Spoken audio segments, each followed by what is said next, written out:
Hey Carmen, this is the video for me to do my instructional design interview as the final project for IDT 7060.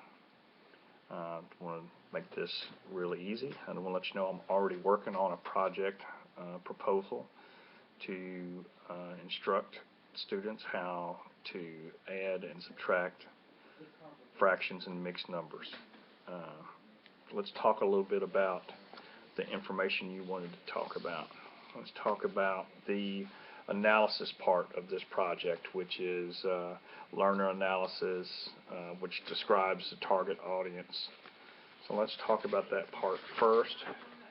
And we'll go ahead and talk about my learner's analysis, the general characteristics. The learners will be between 9 and 10 years old, be boys and girls. They will be 5th graders at campus school. This is my target audience. And it will not differentiate between ethnic backgrounds. The specific entry characteristics, the computer skills, there's a minimal amount of skills. They've got to be able to click a mouse. They must be able to read at an elementary school age ability. This particular module will be colorful, use colors and shapes, and it will be written. These are both good visual pathways to the brain. They must be able to have a basic understanding of number sense, and they will need to have completed the 4th grade education. Their personal and social characteristics, their motivation. Usually students respond well to computer-based instruction. They enjoy working with a new program that improves their attitude, and they do not really require any special talents to be able to be successful with this exercise. I'm going to move over to the contextual analysis of the instruction, and we start talking about the orienting context, the student goals, so they'll understand they use this in class every day. They do desire to be successful students, so this is one goal towards that end. They know this is a school as far as their perception. They know it will be consistently throughout the school year, and their placement in future courses will depend upon how well they score at the end of the year testing. Accountability, they are 100% accountable for their own efforts. Instructional context, you're talking about things like the lighting, which will be the same. It's overhead lighting, same that we use all year. The noise level will be low because it's they're working individually on the computers. The temperature, I have the thermostat by my door, so I can control that. The seating, they'll be in their own seats or used to these pods. It'll be in our classroom. And the equipment will be the laptop and desktop computers they're used to working on already. Transportation won't be necessary because it's right in the school day, and we will not need to worry about lunches or meals, etc. Let's talk about the transfer contacts. Their access to the resources. So what they'll need is they'll need pencil and paper while they operate this module.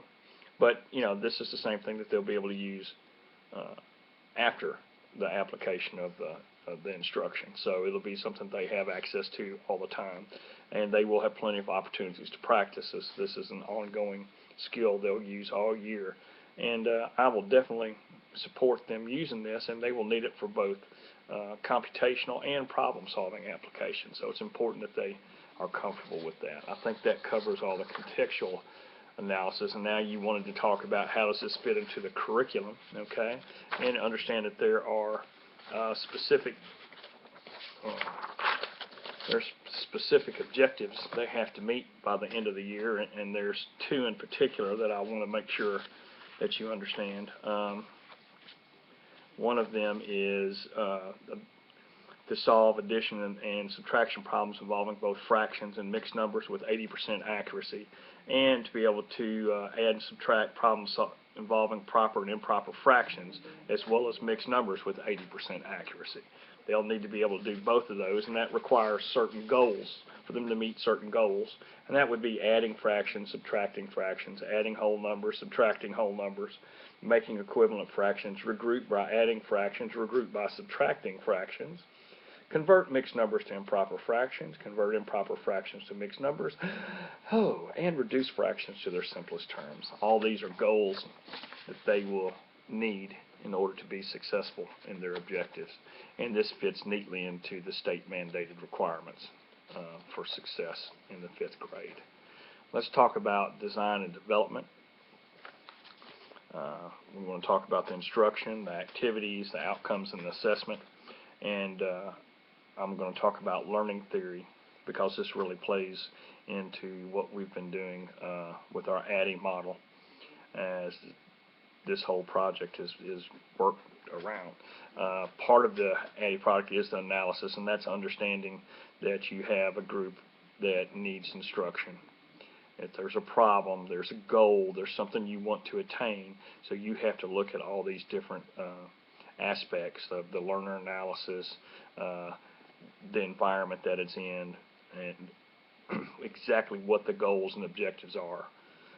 And then we start working with the design and the development and how we're going to get there, how the steps are to getting there. And that's part of why I chose to do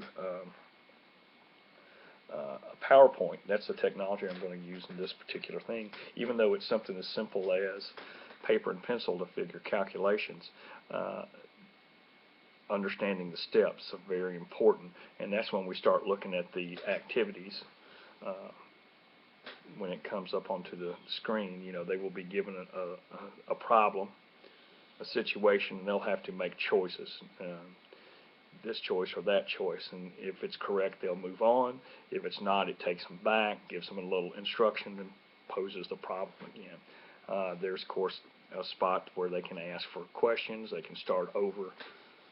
All these things are in here, and that's where we start talking about the graphics and information design. And that's, once again, what we learned about, because we have to look at not just the text style, but the shape, the color, the background, and the buttons, and all the little elements that are inside of this. I've worked on to help design the buttons, where they need to place, what kind of writing, what verbiage to use so it's easily recognizable. These are already things that I'm working on my PowerPoint now. I think this kind of talks over. Oh, the other thing was the assessment, and I wanted to, as they come to each step, their assessment will be, as if they are correct, they will be able to advance and advance and advance until it sends them to a spot where they can practice independently.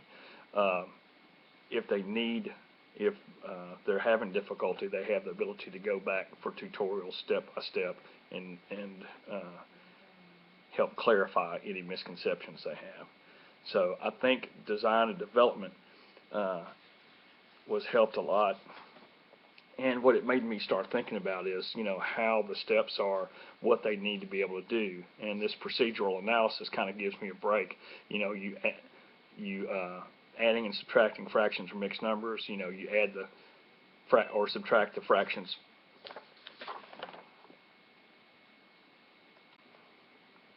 And let me get back to the procedural analysis. And this is what we'll do with the adding and subtracting fractions or mixed numbers. It's a step-by-step procedure. As they do this, they get to do this. As they do this, they look at this, and it just moves them through. And that's part of what the design and development section was able to help me with in this class, and how I've already started to apply that now. Let's come down to the last part of this, which is the reflection. And it's how has the course content, learning theories, technology use, and graphic design influence how you design this instruction. It's actually helped tremendously as I've started to put this together, and so many of the things that we talked about, the whole process of the steps for the learning, how to address it and see the problem. Then let's start talking about who needs to be here, how we need to do this, and then we start looking at the design, all the ways to fix it if this comes up, you know, if this, then this. This is all something that's useful, directly useful to the project that I'm working on now. Everything from the graphic design with the colors and the text to the steps and how we're going to use this. And I'm still learning how to address some of these things. I'm not quite through with it yet. So overall, this class has really gone hand in hand to help me with something that I'm working on now in another class. So just to make it short and tied together, I think I've talked about the analysis part of this, which is the learner analysis, describing the target audience, the contextual analysis, the setting, resources, all that's part of that. The unit, how does it fit into the curriculum, the goals and objectives, how they're all tied to things that are actual now issues for me. The design and the development for the instruction, how I'm going to do it, what technology I'm going to use, how it's designed, how I'm going to use the outcomes to assess the student's progress and success. And we talked about the learning theory, the ADDIE model that we've working with, the technology use, talking about the use of the PowerPoint for the computer-based instruction, and how the parts of that PowerPoint, the graphic design, the information, how it's presented, how all this has to be considered as I'm working on this.